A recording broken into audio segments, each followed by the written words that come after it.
तो hello guys, कैसे हैं आप सब लोग। तो आज हम जो गैजेट बनाने वाले हैं वो मुझे बहुत दिन से चाहिए था और मैं पूरा श्योर के साथ कह सकता हूँ बहुत से घरों में इसका जरूरत है। आज के टाइम में किसी ना किसी घर में कोई ना कोई ऐसा गैजेट या बैटरी है जो कि 12 वोल्ट पर रन होता है या 12 वोल्ट का बैटरी मान लो। बहुत से टाइप का बैटरी आता है। मैं अगर बात करूँ लिथियम आयन बैटरी का, इसके साथ भी 12 वोल्ट का बैटरी बनाया जा सकता है, बट इसे चार्ज करने के लिए चाहिए 12.6 वोल्ट। बट मैक्सिमम लोगों के पास 12.6 वोल्ट का पावर सप्लाई नहीं होता है। मार्केट में आप चले जाओ, नहीं मिलेगा आपको। डायरेक्ट 12 वोल्ट का एडाप्टर मिल जाएगा, उसके बाद 24 वोल्ट का एडाप्टर मिल जाएगा। अगर आपके पास लीड एसिड बैटरी है उस पर आपको 13.5 से लेकर 14 वोल्ट तक इनपुट देना होता है, और उससे ज्यादा अगर देंगे तो बैटरी ओवरचार्ज हो जाएगा। हो सकता है बैटरी आपका खराब हो जाए, और उससे नीचे देंगे तो बैटरी फुल्ली चार्ज नहीं होगा। तो ये एक बहुत ही बड़ा एडवांटेज है। और आज जो गैजेट है ये हम बनाने वाले हैं, इससे आप कोई भी बैटरी को चार्ज कर सकते हैं, कोई भी 12 वोल्ट का बैटरी। तो मैंने देखा है कि बहुत लोग ऐसा सोचते हैं कि सब 12 वोल्ट का बैटरी सेम होता है, 12 वोल्ट का इनपुट दे दो।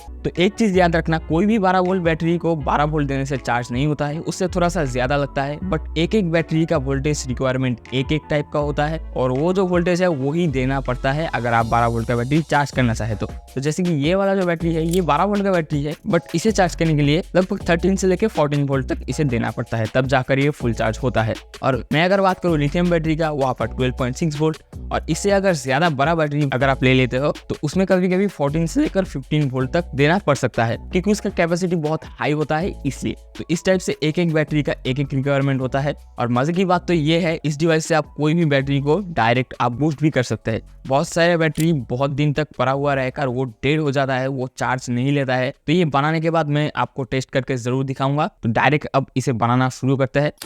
तो सबसे पहले हमें पीवीसी शीट को कट करके एक बॉक्स बना लेना है। तो इसके डायमेंशन में बता देता हूँ। इसका जो नीचे वाला पार्ट है वो है 6.9 सेंटीमीटर का, और ऐसा हमें दो कट कर लेना है, एक नीचे के लिए और एक ऊपर के लिए। ऊपर वाला जो पीस है उसका जो कॉर्नर और साइड है ये मैंने थोड़ा सा घिस दिया है ताकि ये दिखने में थोड़ा सा अच्छा लगे। और इसके साइड पर मैंने एक ग्रुप कटिंग किया है, और उसके बगल में एक छोटा सा मैंने होल किया है। और इसका जो ये दो साइड है, इस साइड में मैंने 9.3 सेंटीमीटर का दो पीस कट किया है, एक यहाँ पर लगा है और एक यहाँ पर। और यहाँ पर जो लगा है, यहाँ पर मैंने वेंटिलेशन के लिए यहाँ पर ऐसा कुछ कट किया था, बट मुझे ये उतना खास नहीं लगा, तो इसलिए मैंने यहाँ पर इसे नहीं किया है। तो ये तो फिलहाल हो गया है, और इसमें जितना कट हुआ है उससे हमारा काम चल जाएगा। और ये जो दो पीस है ये 5.7 इंटू 3 सेंटीमीटर का दो पीस है, एक यहाँ पर लगा है और एक इस साइड में। और इस साइड में भी मैंने एक ग्रुप कटिंग किया है, और इस पर भी आएंगे। तो उससे पहले हमें यहाँ पर कलर कर लेना है। मैं यहाँ पर स्प्रे पेंट का इस्तेमाल करूंगा। तो फ्रेंड्स, मैंने यहाँ पर इसे कलर कर दिया है, और उसके बाद यहाँ पर मैंने 4 होल किया है छोटा छोटा, और यहाँ पर 2 होल किया है। और उसके बाद हमें लेना है एक डीसी जैक, और उसे लगा देना है यहाँ पर। और उसके बाद मैंने ले लिया है एक डीसी वोल्ट मीटर, जो कि वोल्टेज मेजर करने का काम करेगा, और इसको हमें लगाना होगा यहाँ पर। और उसके बाद हमें इसका जो मेन कंपोनेंट है उसे लगाकर यहाँ पर कनेक्शन करना होगा। तो ये है हमारा मेन कंपोनेंट जो कि यहाँ पर लगने वाला है, एक बूस्टर मॉड्यूल। ये एक 150 वाट का बूस्टर मॉड्यूल है। तो यहाँ पर दो टर्मिनल है, जो फास्ट दो टर्मिनल है यहाँ पर आप देख सकते हैं इन प्लस लिखा हुआ है। जैसे कि यहाँ पर अगर आप 12 वोल्ट का इनपुट दे दे तो यहाँ पर से आप 13 वोल्ट का आउटपुट भी ले सकते हैं। और मैंने यहाँ पर 150 वाट का क्यू यूज किया है। जैसे कि ये भी बूस्टर मॉड्यूल ही है, बट ये बहुत ही कम एम्पियर वाला है, ये 2 एम्पियर वाला है। जैसे कि आप कोई भी बैटरी चार्ज करेंगे, एक एक बैटरी का चार्जिंग कैपेसिटी जो है वो अलग अलग होता है।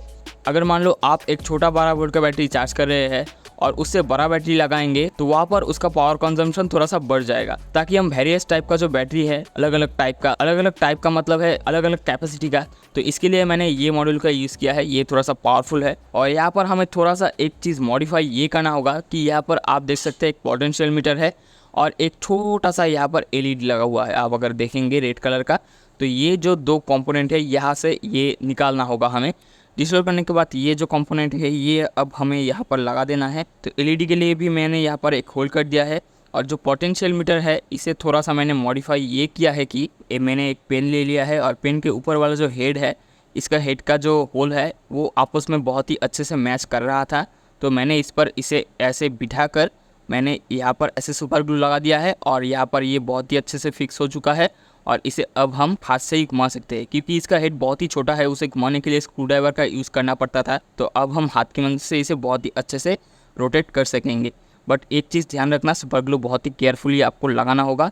मैंने यहाँ पर ऐसे उल्टा करके सुपर ग्लू लगाया है। अगर आप ऐसे सीधा करके लगा दोगे तो सुपर ग्लू अंदर जाने का बहुत ही चांस रहता है, और अगर सुपर ग्लू अंदर चला जाता है तो ये ख़राब हो जाएगा। तो ये आपको ध्यान में रखना है। और यहाँ पर मैंने एक होल कर दिया है ताकि इसको हम यहाँ से बहुत ही अच्छे से कंट्रोल कर सकेंगे। और एक बात आता है, तो यहाँ पर इसे भी हमें यहाँ पर रोकना होगा, क्योंकि अगर हम इसे नहीं रोकेंगे तो ये भी रोटेट हो जाएगा। तो मैंने यहाँ पर एक पीवीसी का टुकड़ा लगा दिया है। पीवीसी का टुकड़ा लगाने पर ये यहाँ पर सुपर ग्लू इन से बहुत ही अच्छे से रुक जाएगा और इसे हम बहुत ही अच्छे से रोटेट कर सकेंगे।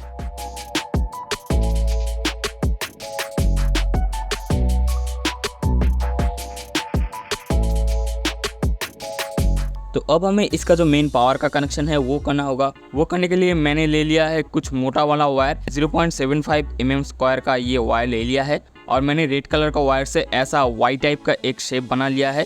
और इसका जो जॉइंट है ना, ये बहुत ही अच्छे करके मैंने जॉइंट लगाया है। और सेम तरीके से हमें एक ब्लैक कलर का बना लेना है, बट ब्लैक कलर का वायर मेरे पास उतना नहीं था, इसलिए मैंने ये वाला जो पार्ट है ये रेड कलर का रखा है। बट ये आप ब्लैक मान लो और ये रेड मान लो। और सेम इसी वायर से मैंने और एक दो शेप बना लिया है, एक कुछ ऐसा टाइप का और एक छोटा सा वाइट टाइप का, ऐसा ब्लैक कलर से और रेड कलर से इस टाइप का।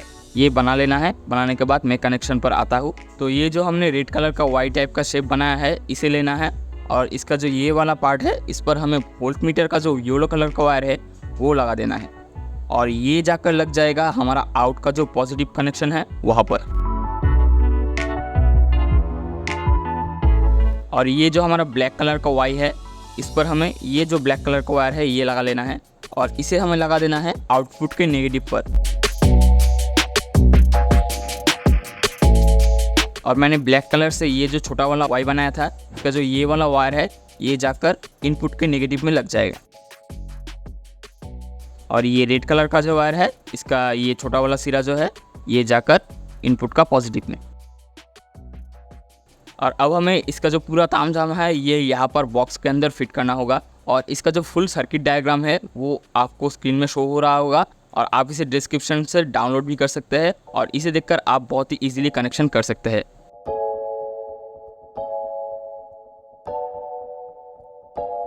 और फ्रेंड्स, मैं एक चीज़ बताना भूल गया था, वोल्ट मीटर का जो ये रेड वाला वायर है, ये जो लास्ट वाला मैंने वायर लगाया है छोटा वाला इनपुट का पॉजिटिव में, तो यहाँ पर इसे लगाना होगा। तो ये हमारा अंदर घुस चुका है और हमें अब दो ही कनेक्शन बाकी है। तो ये जो हमारा ब्लैक कलर का नेगेटिव वायर है ये हमें लगाना होगा ये जो डीसी कनेक्टर है इसका नेगेटिव पर, और ये जो पॉजिटिव वाला वायर है रेड कलर का ये हमें लगाना है डीसी कनेक्टर का पॉजिटिव पर। और अब हमें इसका जो ढक्कन है ये यहाँ पर बिठा देना है बहुत ही अच्छे से।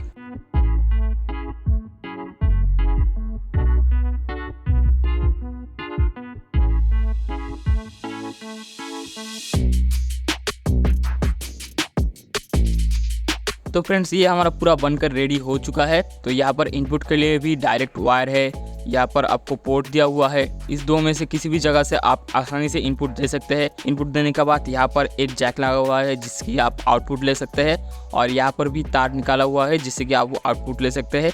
ये है कंट्रोलिंग नॉब जिससे आप वोल्टेज को कंट्रोल कर सकते हैं। जैसे कि ये एक एडाप्टर का वायर है, इसे अगर मैं यहाँ पर लगा दूंगा तो आप देख सकते हैं यहाँ पर इसका आउटपुट आ रहा है और इसके एलईडी भी ग्लो कर गया है। तो इससे हम अब कोई भी बैटरी को आराम से चार्ज कर सकते हैं। जैसे कि ये मेरा ड्रिल मशीन का बैटरी है, इसे चार्ज करने के लिए 13 वोल्ट का पावर सप्लाई चाहिए होता है इसके इनपुट में।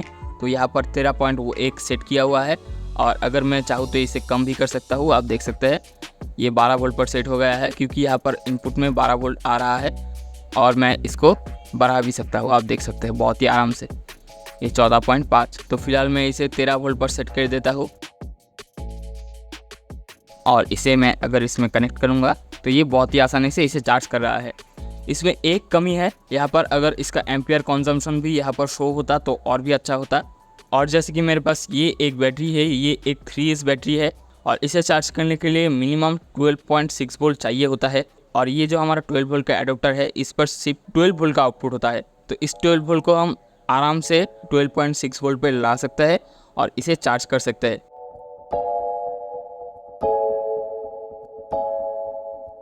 और इस पर एक आइडेंटिफिकेशन ये है कि आप जिस भी वोल्ट पर इसे सेट करेंगे, अगर आप बैटरी को कनेक्ट कर देते हैं, बैटरी अगर चार्ज हो रहा है तो ये 1-2 वोल्ट कम हो जाएगा। जैसे कि मैंने यहाँ पर 12.6 वोल्ट सेट किया था और इस पर ये कनेक्ट करने के बाद 12.5 वोल्ट पर आ गया है, क्योंकि इसमें एक लोड आ गया है अब। और अब आता है मेन बात पे। मैंने बोला था इससे आप कोई भी बैटरी को रिवाइव भी कर सकते हैं। वो कैसे कर सकते हैं? जैसे कि मान लो ये एक 12 वोल्ट का बैटरी है जो कि बाइक में यूज़ होता है ज़्यादातर। ये कुछ टाइम में बहुत ही डिस्चार्ज हो जाता है। जैसे कि आप देख सकते हैं ये 9.55 वोल्ट पर अब है, और इसे अगर मैं बैटरी चार्जर के साथ कनेक्ट करूँ ना तो ये बैटरी को कंज्यूम नहीं करता है। तो इसे चार्ज करने के लिए आपको यहाँ पर सेट करना होगा 15 से लेकर 18 वोल्ट। 20.8 वोल्ट मैंने सेट किया है और मेरा जो बड़ा वाला पावर सप्लाई है उस पर थोड़ा सा अब कंजम्पशन देखने को मिल रहा है। और मैं एक चीज़ बता देता हूँ, इस काम को करने के लिए आपको एक्स्ट्रा पावर सप्लाई का ज़रूरत होगा और उस पर एम्पियर मीटर होना ज़रूरी है। अगर एम्पियर मीटर नहीं है तो आप इसे उठा नहीं सकते। उठा सकते हैं फिर भी यहाँ पर जो मैंने वोल्ट मीटर लगाया है इसे एम्पियर मीटर के बदले कन्वर्ट करना होगा, जो कि ये है। ये अगर मैं इस पर लगा दूंगा तो यहाँ पर एम्पियर कंजम्पशन भी शो हो जाएगा, तब ये आप उठा सकते हैं। जैसे कि मेरा 12 वाला पावर सप्लाई है, मैं कैमरा को थोड़ा सा टिल्ट करके दिखाता हूँ। आप देख सकते हैं वहाँ पर 3.40 एम्पियर के करीब अब कंज्यूम कर रहा है। तो मैं अब धीरे से इसका जो नॉर्मल चार्जिंग वोल्टेज है उस पर ला दूंगा 13.5 से लेकर 14 वोल्ट। तो ये अपना नॉमिनल वोल्टेज पर सेट हो चुका है और आप देख सकते हैं ये एम्पियर कंजम्पशन अब भी है। तो ये बैटरी अब आराम से चार्ज हो जाएगा। तो इस टाइप से आप कोई भी बैटरी को रिवाइव कर सकते हैं इसकी मदद से, क्योंकि वो वाला जो पावर सप्लाई है उस पर स्टेप डाउन मॉड्यूल लगा हुआ है। आप चाहकर भी उसका वोल्टेज अप नहीं कर सकते। यहाँ पर आपको बूस्टर मॉड्यूल लगेगा ही लगेगा, जो कि ये कर सकता है। तो इससे आप कोई भी बैटरी को आराम से अप चार्ज कर सकते हैं, कोई भी बैटरी को रिवाइव कर सकते हैं। और एक बैटरी है, तो ये एक बैटरी है जो कि पड़ा हुआ रहकर डेड हो गया था। डेड तो नहीं है, ये 7 वोल्ट पर आ गया था और नॉर्मल जो इसका चार्जिंग वोल्टेज है जो कि है 13.5 से लेकर 13.8 वोल्ट, और ये वोल्टेज यहाँ पर देने पर भी ये चार्जिंग नहीं हो रहा था। तो इसके लिए मैंने यहाँ पर 17 वोल्ट को सेट करके यहाँ पर लगा दिया है और मेरा जो बड़ा वाला पावर सप्लाई है उस पर एम्पियर कंजम्पशन अब बढ़ रहा है। आप देख सकते हैं 0.15 से 18 ये हो रहा है। ये जब 0.50 एम्पियर से ऊपर चला जाएगा तब आप इसे नॉमिनल वोल्टेज पर सेट कर देना और ये नॉर्मली चार्ज होता रहेगा। तो ये ऐसे कोई भी बैटरी को बहुत ही अच्छे से चार्ज कर सकता है, बूस्ट कर सकता है, और ये बहुत सेफ भी है। और इससे जुड़ी कोई भी बात हो आप कमेंट कर सकते हैं, मैं उसका रिप्लाई ज़रूर दूंगा। तो फ्रेंड्स, आपने देख लिया है कि कैसे आप इसे बहुत ही इजीली बना सकते हैं। मैं एक चीज़ बता देता हूँ, कोई भी बैटरी को अगर आप इससे बूस्ट करना चाहते हैं तो आपको वोल्टेज एंड एम्पियर मीटर जरूर चाहिए होगा, क्योंकि जब आप बैटरी को एक पावर सप्लाई से कनेक्ट करते हैं तो पावर सप्लाई में वहाँ पर दिखाता है कि आपका जो कनेक्टेड बैटरी है वो अब ये एम्पियर कंज्यूम कर रहा है, और वो एम्पियर देखकर हम समझ जाते हैं कि हमारा बैटरी चार्ज हो रहा है। तो ऐसे आपको जानना होगा कि कौन से रेंज में आकर ये बैटरी कंज्यूम करना शुरू कर रहा है, क्योंकि अगर आपको पास मीटर नहीं होगा तब आप समझेंगे नहीं कि कब जाकर ये शुरू कर रहा है। तो इसके लिए एम्पियर मीटर चाहिए होगा, और आप चाहे तो यहाँ पर जो मैंने वोल्टेज मीटर लगाया है यहाँ पर आप वोल्टेज प्लस एम्पियर मीटर भी लगा सकते हैं, जिससे आप कोई भी पावर सप्लाई या कोई भी एडाप्टर की मदद से कनेक्ट करेंगे वहाँ पर एम्पियर कंज्यूम शो कर देगा। बाकी मुझे आप इंस्टाग्राम में डीएम कर सकते हैं अगर आपको ये प्रोजेक्ट में एम्पियर मीटर से लेकर कोई हेल्प चाहिए होगा, मैं आपका हेल्प जरूर करूंगा। और बाकी ये गैजेट कैसा लगा कमेंट में जरूर बताना। बाकी आज के लिए इतना ही था, मिलते हैं इसके नेक्स्ट वीडियो में, तब तक के लिए गुड बाय।